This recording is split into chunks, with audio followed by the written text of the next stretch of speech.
to Manifest on Purpose. My name is Kimberly Williams. I am a mindset consultant specializing in manifestation. I help you align your mindset with the things that you desire in your life to help you manifest in your life.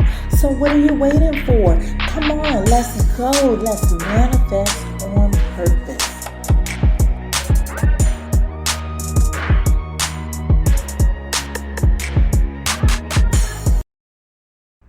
Hello, and happy Monday. Welcome to the new week. I hope you are refreshed. I hope you had a great weekend. And for those of you who heard my last podcast episode, I hope that you have taken on that strategy to start the new month out right. I want to thank everyone first for coming here. My name is Kimberly Williams. I am your host on the Manifest on Purpose Mindset Show.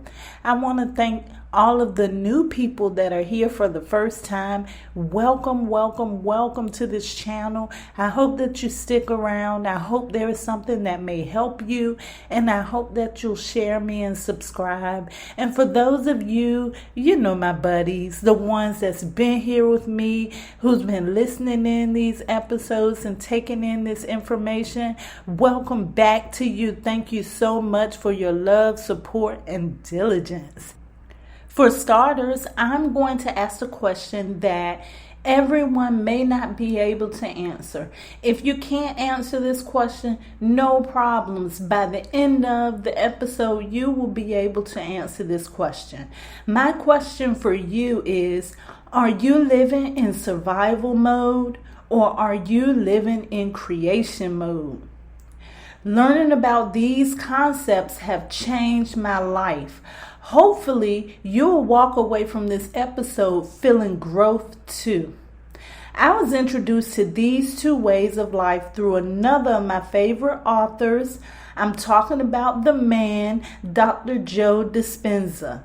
That very powerful book that I read that helped me understand this concept is Breaking the Habit of Being Yourself. I'll have an affiliate link down in the box below in case you want to read this book. I'm telling you, this book was awesome for me, and it kind of helped me put a lot of things into perspective, some things that I did not understand before, and it really taught me the power of our minds. Let me tell you what made me purchase this book first. If you've been following me, you may have known that I got sick some years back. The illness went undiagnosed. I'm grateful for that, but I was having very serious symptoms. At the time, I was teaching the law of attraction. This was all pre-COVID. I was teaching in person. I know everything in life is purposed. Listen at how this plays out now. I had only one person to attend this event that I scheduled. Now that I look back on it, it was an event to bring spiritualists from all backgrounds together just to have some conversation, get to know people in the community, and just to share different opinions on religion, spirituality, metaphysics, and all of that. It was this type of thing. I have this thing, guys, when there is a time for me to really pay attention, something weird usually happens to get my attention. The first weird thing was the location. But I am in DC where anything can be expected. I shrugged that off because it was an area that I didn't know it was as seedy as it was, but I found out when I got there. I just shrugged it off. I go in, I set up my space, and the janitor comes in to help. And I'm thinking, oh, this is so nice. I have people coming in to help me. He started asking questions about the event, what it was going to be about, and we kind of got into what I thought was a deep spiritual conversation. However, I looked at my watch and became aware of how much time had went past, and I realized that my guest should be arriving shortly. My first guest, who was also the last guest, came in to have a seat. And I always go in with this thing when I'm teaching in person. If I only get one person, in fact, if I don't get anyone, I stay there and I study and I go over my material anyway, just as I would have if it was a room full of people. If one person shows up, I'm going to give that person the same energy that I would have given a room full. So I had that one guest. I thought the janitor would get the hint when my guest came in and would go ahead and leave, but he didn't. I finally had to ask him to leave so that I could focus on my guest. We laughed about the man. This was my guest. My guest came in and he had a seat. He kind of got the end of the conversation and he kind of saw what I was going through because it was getting a little weird. The guy seemed not to want to go. When he finally did leave, me and my guest laughed a little bit because it was kind of funny. You had to just look at it this way. But in my mind, I knew that it was a sign. I knew that that was letting me know I'm in the right place and at the right time. I went ahead after we talked about that briefly. I got serious and I asked my guest, what did he want to discuss? My heart melted when he said the law of attraction, because that was my heart. That was my passion. Not saying that I don't love the law of attraction anymore. I'm just saying that I've grown a little bit in that space. That was my expert topic at the time. He told me a little about his journey, which revealed a medical history that sounded a lot like mine. Up until then, I never thought much about manifesting good health. Number one, because I had always been a healthy person. I was still young. And number two, I worked in healthcare. 40 hours a week was enough. He recommended Dr. Joe Dispenza to me. He asked me, did I know him? And vaguely, I did remember Dr. Joe Dispenza, but I never really remembered getting into his books before. My main reason why I didn't study him as much is probably because of the fact that I knew he talked a lot about health. And as I said, I was not interested in health like I should have been during that time. Being the avid reader that I am, I started reading that book. I only had one guest that day, and that was all I needed to elevate to another level. There's a message in this right here. This is not the first time that this has happened to me. As I said, when these type of things happen, it always is something weird attached to it to kind of grasp my attention. And it's always a situation like this.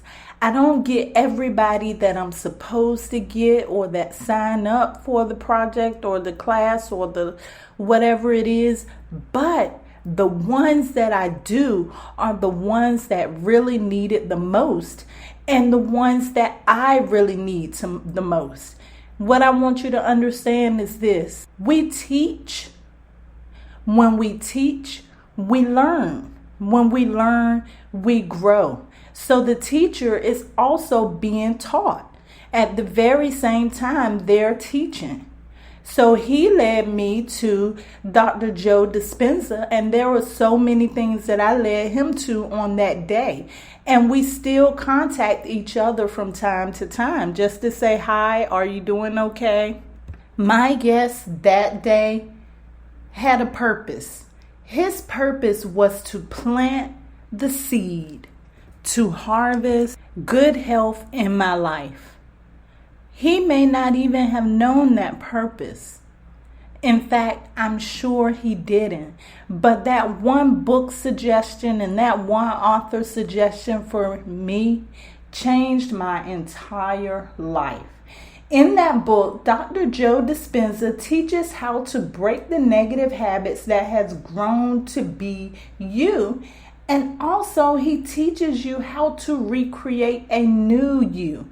And this ties right along with New beginnings, new month, new week, new beginnings, recreating yourself and making sure that you're in alignment with your ideal self. Make sure when you create yourself, you're creating something better than was already there. In this book, he breaks down the autonomic nervous system. He talks about the sympathetic and the parasympathetic nervous system. The sympathetic nervous system takes over the control of your body functions during dangerous or stressful situations. When there's a signal of stress, fear, or danger, the sympathetic nervous system quickly jumps in to get you prepared to either fight or run for safety. This nervous system is also called the flight or fight nervous system or response. Hormones at this time are released.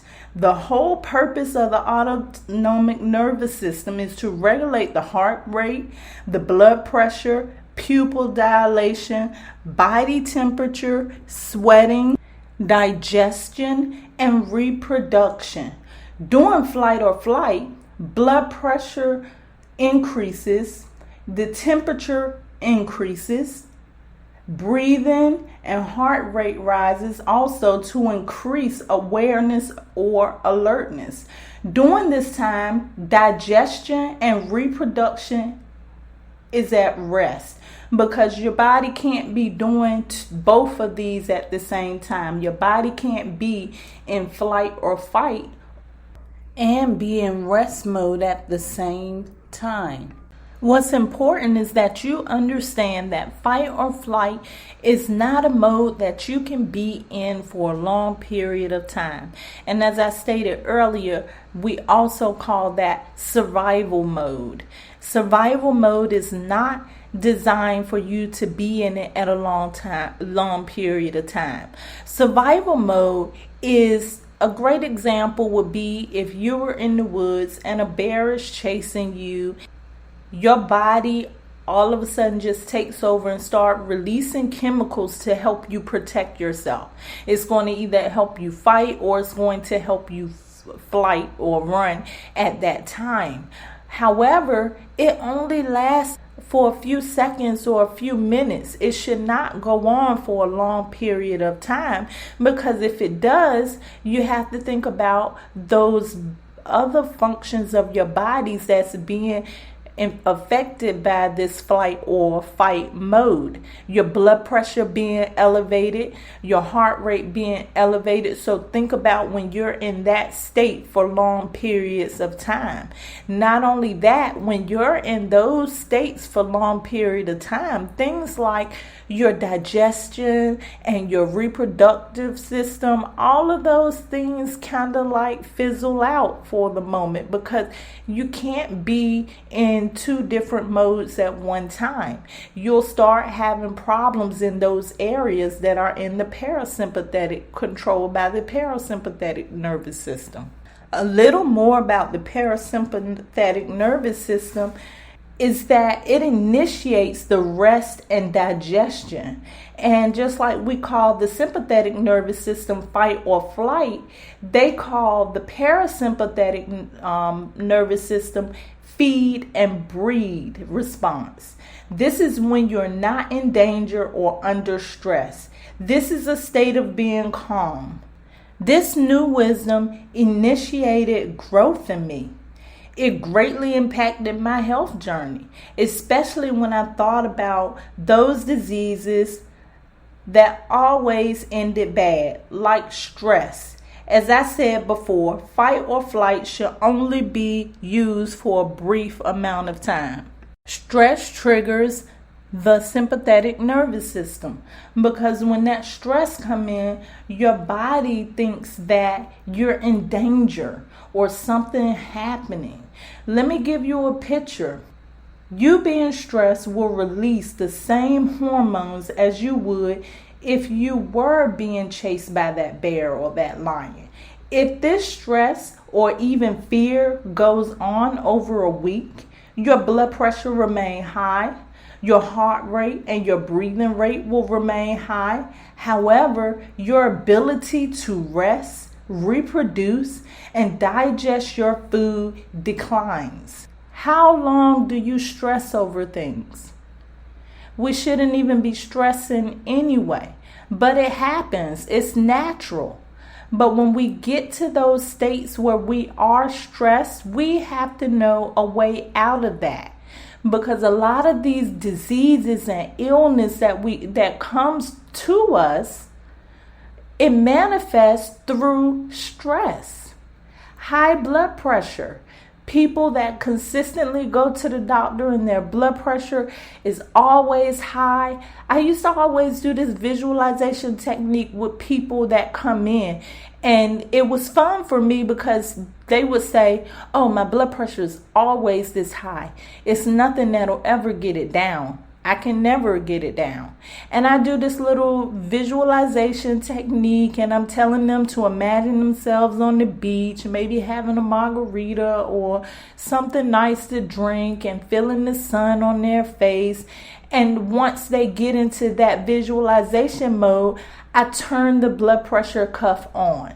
When I turn it on, I notice that their blood pressure significantly drops. It goes back to the normal range. And that's what happens a lot of times. People get so stressed that they don't even know that they're adding all of these problems and issues, especially if that stress goes on for a long period of time.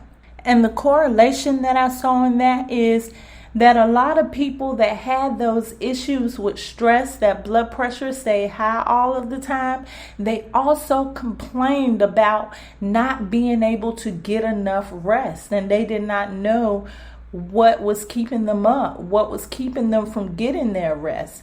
But being always in survival mode, that's what caused the blood pressure to go up, and that's what decreased their ability to rest.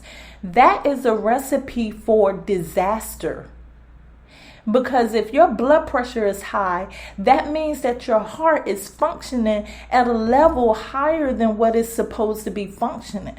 It's not functioning on the correct level. So imagine if your heart is just pumping harder than what it should and working harder than what it should. It may not get you in the first month or 2 months or a year or so, but after a while it will wear out if you don't be paying attention to that and taking care of yourself. So we have to find ways to get out of stress mode. And you know what I'm going to say, meditation is one of the things, mindfulness is another thing that you can do to make sure that you're not in stress mode.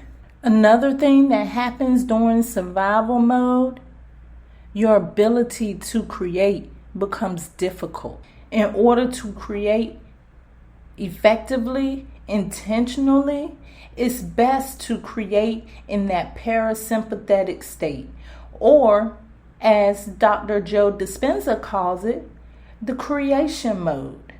Creation mode is when you are in that calm parasympathetic state. When you are calm, you can create. You can think of other things besides your survival. Are you in survival mode or are you in creation mode?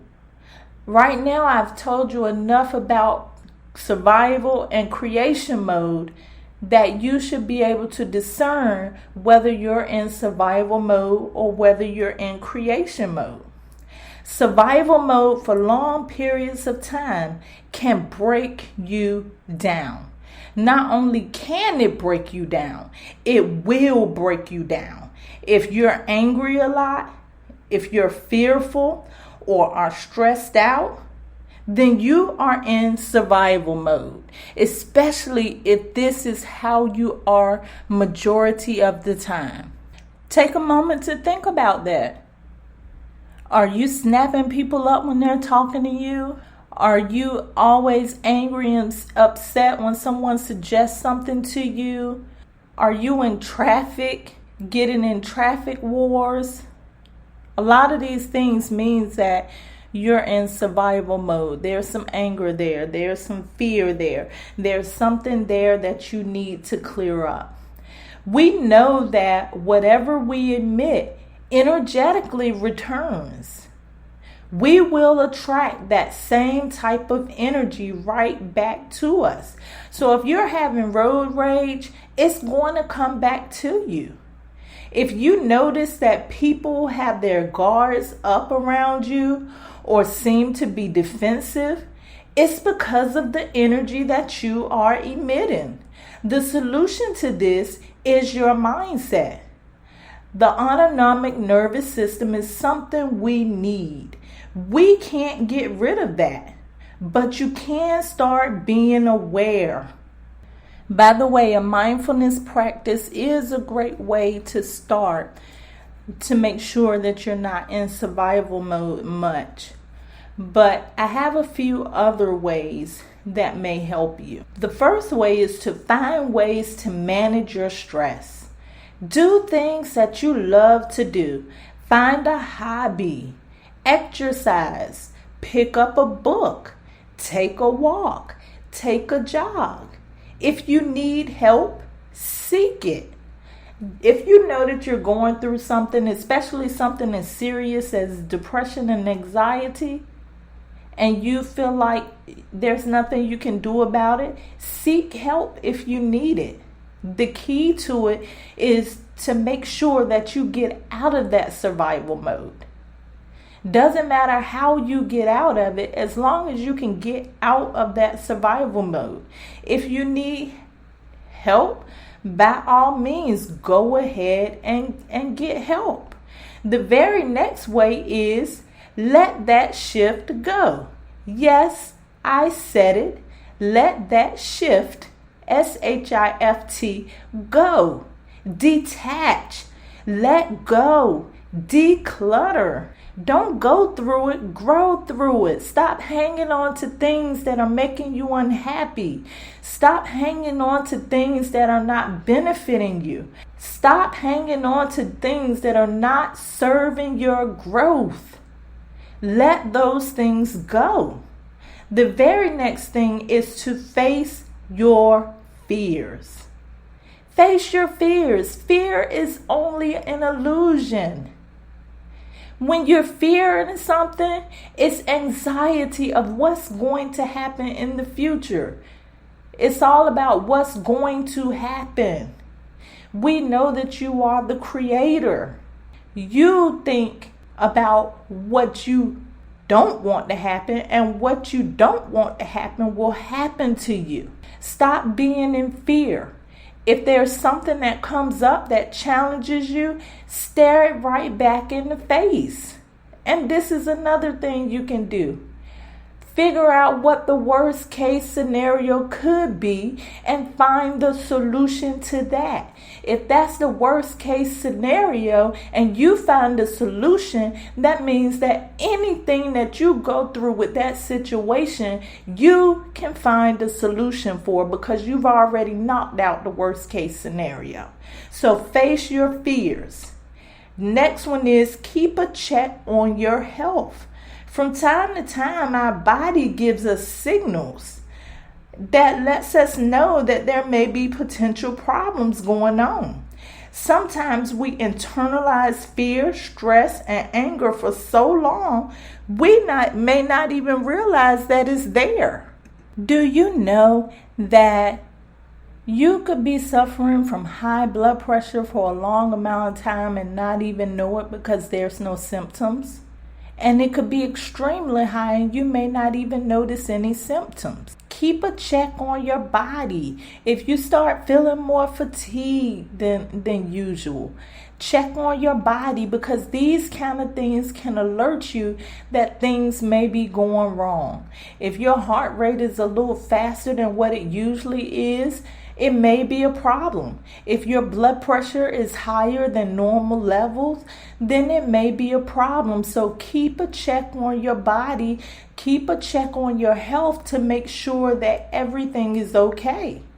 After I went through what I went through with my health, I started paying more attention to it. Now that you know the difference between survival mode and creation mode, I ask you again, are you living in survival or creation? And most importantly, are you ready now to apply this knowledge to create impactful change in your life? During today's meditation, I want you to meditate on being in rest mode. Take that time to rest. Begin to shut down some of those things that are no longer serving you. Rest is a big word. It's even in the Bible's creation story. After each day that was created, he rested. Begin your journey to rest right now. It's one step closer to manifest on purpose. I love you to life, guys. I want you to prepare for meditation. If you're driving, you know it's a no-no for you right now. Just download it and come back to it later. If you're not driving, I want you to relax in a comfortable position where you're safe. Close your eyes, relax, and remember, meditate on rest. Rest in your life. Find out the areas in your life that you need to include more rest. Enjoy, guys.